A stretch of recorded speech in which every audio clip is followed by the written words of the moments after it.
Hi twelfthies, a very warm welcome. मेरा नाम सुपर्णा शर्मा है और आज हम जो कवर करने जा रहे हैं आपकी एनसीईआरटी बुक बिजनेस स्टडीज की chapter number 6 that is staffing का चैप्टर कवर करने जा रहे हैं। इसका मॉड्यूल 3 है ये वाला। इससे पहले भी दो मॉड्यूल्स हैं, मॉड्यूल 1 एंड मॉड्यूल 2। मॉड्यूल 1 और मॉड्यूल 2 में हमने क्या क्या कवर किया? हमने define staffing, establish it's relationship with human resource management, state the need and the importance of staffing, describe the steps in staffing process, state the meaning of recruitment and selection. और इस वाले particular module में हम क्या cover करेंगे? Aspects of staffing. Aspects of staffing 3 parts में divided होता है, रिक्रूटमेंट, सिलेक्शन एंड ट्रेनिंग। क्योंकि थोड़ा सा ये टॉपिक बड़ा है इसलिए इस बार हम सिर्फ रिक्रूटमेंट नहीं कवर करेंगे। आगे चलते हैं। एस्पेक्ट ऑफ स्टाफिंग, सबसे पहले आता है रिक्रूटमेंट। रिक्रूटमेंट का मतलब क्या होता है? Recruitment refers to the process of finding possible candidates for the job और function. It has been defined as a process of searching for prospective employees and stimulating them to apply for the jobs in an organization. अब सबसे पहले क्या होता है recruitment में? आपको possible candidates जो कि आपकी जॉब के लिए फिट हैं वो ढूंढना सबसे बड़ा काम होता है। एक बार आपने पॉसिबल कैंडिडेट या कैंडिडेट ढूंढ लिए, नेक्स्ट स्टेप आता है कि आप उन एम्प्लॉयज को फोर्स करें, पुश करें, बोलें कि वो उस जॉब के लिए अप्लाई करें। अब आप कैसे करते हैं? इसका सिंपल तरीका होता है एडवर्टाइजमेंट का। जो एक कंपनी होती है, जब भी किसी ऑर्गेनाइजेशन में वैकेंसी जनरेट होती है तो वो उसकी एडवर्टाइजमेंट न्यूज़पेपर्स में करते हैं या फिर वो जॉब पोर्टल्स पे करते हैं या फिर कैंपस प्लेसमेंट्स करते हैं या फिर आपके स्कूल्स एंड कॉलेजेस में नोटिस बोर्ड्स पे लिखा होता है कि यहाँ पे आप एक पर्टिकुलर ऑर्गेनाइजेशन में ड्राइव है, वहां पे एम्प्लॉयज चाहिए। तो ये एडवर्टाइजमेंट करनी पड़ती है।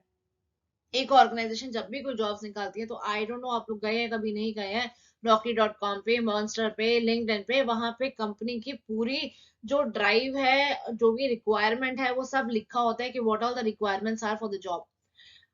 जब कोई कैंडिडेट उसको देखता है, साथ में उस जो जॉब डिस्क्रिप्शन होता है उसमें ईमेल आईडी मेंशन होता है कि कहाँ पे वो जॉब अप्लाई कर सकते हैं। कभी कभी कंपनी के पोर्टल पे जाके जॉब अप्लाई करनी पड़ती है। तो जो कैंडिडेट्स हैं वो जॉब अप्लाई करते हैं। Hence it is said that it has been defined as the process of searching for prospective employees. आपने ढूंढ लिया and stimulating them to apply for the jobs in an organisation. अब जो process of recruitment है वो selection से पहले आता है। क्यों? जब आप रिक्रूटमेंट का प्रोसेस चलाते हैं तो हो सकता है आपकी ऑर्गेनाइजेशन में 20, 25, 30, 50 लोगों ने आपकी ऑर्गेनाइजेशन में अप्लाई किया। अब आप जब किसी भी आपके कैंडिडेट से अप्लाई कर दिया, आपको उन 50 के पूल में से सही कैंडिडेट का सिलेक्शन करना है। Hence it is said process of recruitment precedes the process of selection. इसके अंदर 3 फंक्शंस और आते हैं। पहला, identification of different sources of labour supply, मतलब कहाँ से आपको लेबर सप्लाई मिल सकती है। लेबर मींस मैन पावर मिल सकती है। हो सकता है आपके कंपटीशन के पास में हो सकता है किसी और स्टेट में हो। सो आप possible sources of labour supply ढूंढते हैं। सेकंड आता है असेसमेंट ऑफ देयर वैलिडिटी। आप चेक करते हैं कि क्या जो आपने एम्प्लॉय रखना चाहते हो क्या वो अवेलेबल है भी या नहीं है। हो सकता है उस अप्लाई एम्प्लॉय की अवेलेबिलिटी 1 साल बाद की हो या 6 महीने बाद की हो और आपकी रिक्वायरमेंट आज ही उसे हायर करने की हो। That is assessment of their validity. Third है inviting applications from the prospective candidates. आपको एम्प्लॉयज को या फिर कैंडिडेट्स को कभी कभी बोलना पड़ता है कि आप प्लीज अप्लाई करें जॉब के लिए। You have to make a phone call to them. You have to ask them whether you are interested in this job profile. आप अपनी तरफ से भी जब Naukri.com या लिंक्डइन पे कुछ करते हैं तो आपको अपनी तरफ से भी ईमेल्स कस्टमर को डालनी पड़ती है। एज अ हायरी आपको डालनी पड़ती है। राइट नाउ जो हमारे सोर्सेज ऑफ रिक्रूटमेंट होता है वो 2 सोर्सेज ऑफ रिक्रूटमेंट होता है। पहला होता है इंटरनल, फिर होता है एक्सटर्नल। नेक्स्ट स्लाइड में हम एक एक करके इंटरनल एक्सटर्नल देखते हैं और हर चीज के साथ में एक बेनिफिट अटैच होता है और एक डिसएडवांटेज होता है। दोनों पहले सबसे पहले इंटरनल और एक्सटर्नल का मीनिंग देखेंगे, उसके बाद में देखेंगे कि क्या एडवांटेज है क्या डिसएडवांटेज है। Recruitment from internal sources. Internal sources की जो रिक्रूटमेंट होती है वो 2 तरीके से होती है, एक ट्रांसफर्स होती है, एक प्रमोशंस होती है। अब ट्रांसफर्स क्या होता है? मे बी आप में से कई लोगों के पेरेंट्स गवर्नमेंट जॉब्स में काम करते हो, आप लोग फ्रीक्वेंटली इस टर्म को सुनते हैं, ट्रांसफर हो गया, कि मेरे को इस स्टेट से दूसरी स्टेट में जाना है। So it's more on a government side. जो प्राइवेट ऑर्गेनाइजेशंस हैं वहां पे भी ट्रांसफर्स होते हैं, पर वहां पे जो कॉन्सेप्ट है थोड़ा कंपैरेटिवली, अगर मैं गवर्नमेंट से बात करूं, कंपैरेटिवली कम है। अब ट्रांसफर और प्रमोशन में फर्क क्या होता है? देखिए, जो ट्रांसफर होता है, for example me as a candidate I have joined one location जो कि गुड़गांव में लोकेशन है। आज मैं गुड़गांव में काम कर रही हूँ किसी ऑर्गेनाइजेशन XYZ ऑर्गेनाइजेशन में। 2 महीने बाद या 4 महीने बाद मेरा जो प्रोसेस है वो बंद होने वाला है और मैं यहाँ पे ओवर स्टाफिंग हो गई। सो ऑर्गेनाइजेशन क्या कर सकती है कि मुझे यहाँ से पिक करके किसी और साइट पे जहाँ पे रिक्वायरमेंट है वहां पे ट्रांसफर कर देगी।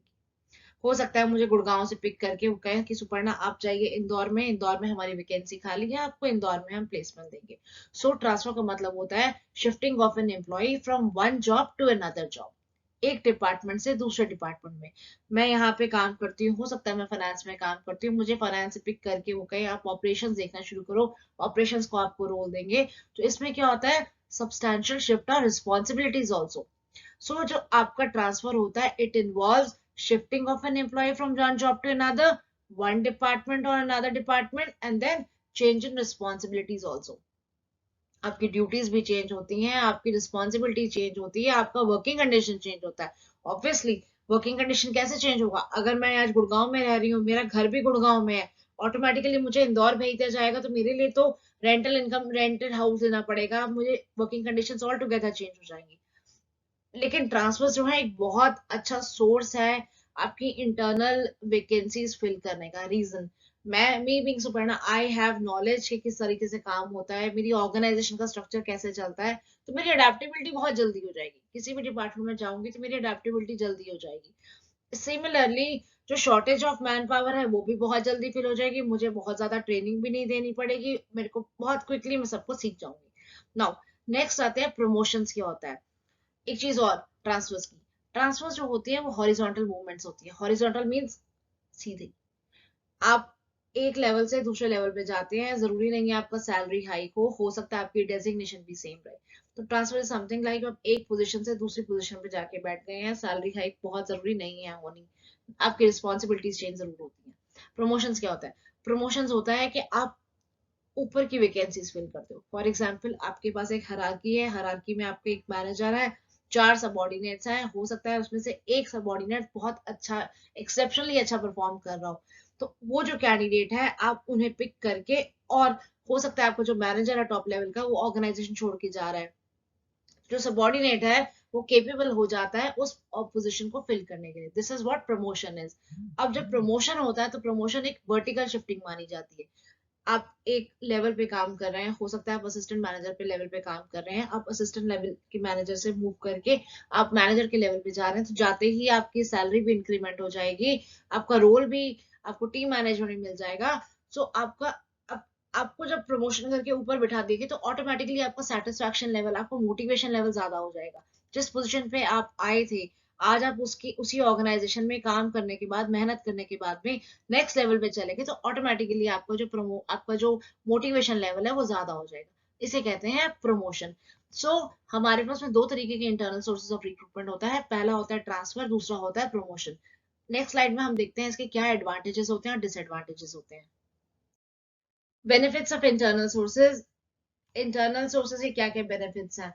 इंटरनल सोर्सेज के बेनिफिट्स या मेरिट्स या फिर एडवांटेजेस, मेरिट्स बेनिफिट्स एडवांटेजेस तीनों साइनोनिम्स हैं। अगर आपके पास कोई क्वेश्चन ऐसा आता है what are the merits of internal sources या बेनिफिट्स ऑफ इंटरनल सोर्सेज या एडवांटेजेस, तो तीनों का आंसर सेम रहेगा। अभी हमने जैसे पहले बात करी, इससे पहले वाली स्लाइड में हमने बात करी कि दो सोर्सेज होते हैं आपके इंटरनल हायरिंग के, या तो ट्रांसफर्स होता है या प्रमोशंस होते हैं। तो हम लोग देखते हैं सर क्या एडवांटेजेस होते हैं जब हम इंटरनल सोर्स से कोई वैकेंसी फिल करते हैं। पहला एडवांटेज आता है, employees are motivated to improve their performance. A promotion at a higher level may lead to chain of promotions at a lower level in an organization. This motivates the employees to improve their performance through learning and practice. Employees work with a commitment and loyalty and remain satisfied with the jobs. अब अगर for example मैंने आपको जो previous slide में example दिया जिसमें एक subordinate की प्रमोशन हो गई टॉप लेवल, ऊपर अपने मैनेजर की पोजीशन उसने फिल कर ली, तो वो वाली पोजीशन भी खाली हो गई, जो जिस पोजीशन पे सबॉर्डिनेट बैठा था वो पोजीशन भी खाली हो गई। अब उस पोजीशन को फिल करने के लिए फिर दोबारा हो सकता है इंटरनल सोर्सेज से आप उसकी वैकेंसी फिल करें। बहुत सारी ऑर्गेनाइजेशन में हायरिंग फ्रीज हो जाती है। अगर आपका जैसे फाइनेंशियल ईयर खत्म होने वाला था, जनवरी से लेके मार्च तक वो कोई हायरिंग नहीं करते, उस ड्यूरेशन में अगर कोई बंदा छोड़ के चला गया तो आपकी एक चेन बन जाती है। चेन मीन्स पहला बंदा ऊपर चला गया, नीचे वाला ऊपर आ गया, उसकी जो खाली कोई और आ गया, so it becomes a chain. So आप इंटरनल सोर्सेज से पूरी उस चेन को फिल करते जाते हैं। ठीक है। सो इस तरीके से जो एम्प्लॉयज हैं वो बहुत मोटिवेटेड रहते हैं ऑर्गेनाइजेशन में, उनका मन करता है काम करने का, उन्हें लर्निंग मिलती है बहुत ज्यादा, और वो लॉयल भी रहते हैं, सेटिस्फाइड भी रहते हैं, उन्हें मालूम है अगर वो मेहनत करेंगे तो वो आगे बढ़ेंगे। सो पहला हो जाता है satisfied, they're motivated with their performance, motivated to improve their performance. Next point, internal recruitment also simplifies the process of selection and placement. अब जो एम्प्लॉयज आपके ऑलरेडी काम कर रहे हैं, आपको मालूम है वो एम्प्लॉय कैसे काम कर रहा है, तो आपको बहुत ज्यादा उसे मेहनत नहीं करनी पड़ती कि एम्प्लॉय को बहुत ज्यादा प्रोडक्टिविटी निकलवाने की मेहनत करने की रिक्वायरमेंट नहीं होती है, एम्प्लॉय अपने आप ही काम करता है। So this is more reliable way of recruitment since the candidates are already known to the organisation. उस एम्प्लॉय को सारी ऑर्गेनाइजेशन जानती होती है और वो एम्प्लॉय सारी ऑर्गेनाइजेशन को जानता है, तो हैंस उसमें बहुत ज्यादा मेहनत करने की रिक्वायरमेंट नहीं होती है। जो थर्ड पॉइंट आता है, transfer is a tool of training employees to prepare them for the higher jobs.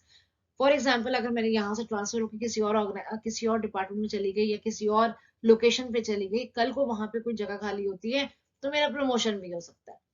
एक मैं आपको इंटरनल बात बताती हूँ, बहुत इंपॉर्टेंट बात है। नॉर्मली अगर एक ऑर्गेनाइजेशन में सब लोग काम कर रहे हैं, 4 लोग पीयर लेवल पर हैं, उसमें से आप एक एम्प्लॉय को पिक करके मैनेजर बनाते हैं, तो जो बाकी एम्प्लॉयज है उनकी अडेप्टेबिलिटी थोड़ी कम हो जाती है, वो एक्सेप्ट नहीं कर पाते कि ये हमारे साथ काम करता था, ऑटोमेटिकली हमसे ऊपर जाके कैसे बैठ गया।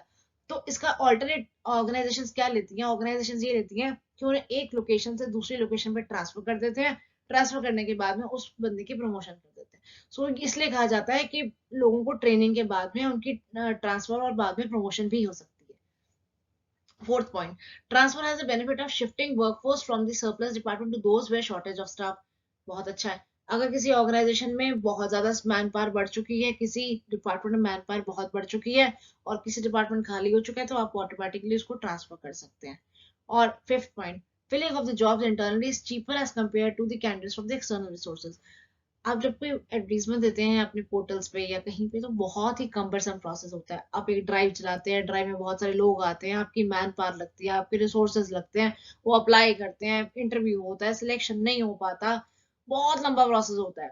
सो ये क्या करता है, आप लोगों की कॉस्ट सेव करता है। तो ये तो हो गए हमारे एडवांटेजेस। अब हम चलते हैं डिसएडवांटेजेस ऑफ इंटरनल सोर्सेज में क्या है। जो अब डिसएडवांटेज, पहला डिसएडवांटेज आता है, when vacancies are filled through the internal promotions, the scope of induction of fresh talent is reduced.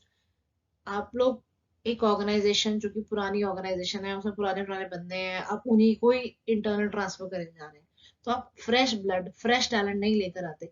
एक इंसान, एक एम्प्लॉय जो 2020 में एजुकेशन पास आउट करके उसने एक ऑर्गेनाइजेशन ज्वाइन करी है, उसकी नॉलेज, और एक एम्प्लॉय जिसने 1995 में एक ऑर्गेनाइजेशन अपनी पढ़ाई खत्म करी है, उनकी नॉलेज में, उनकी लर्निंग में वास्ट डिफरेंस होगा।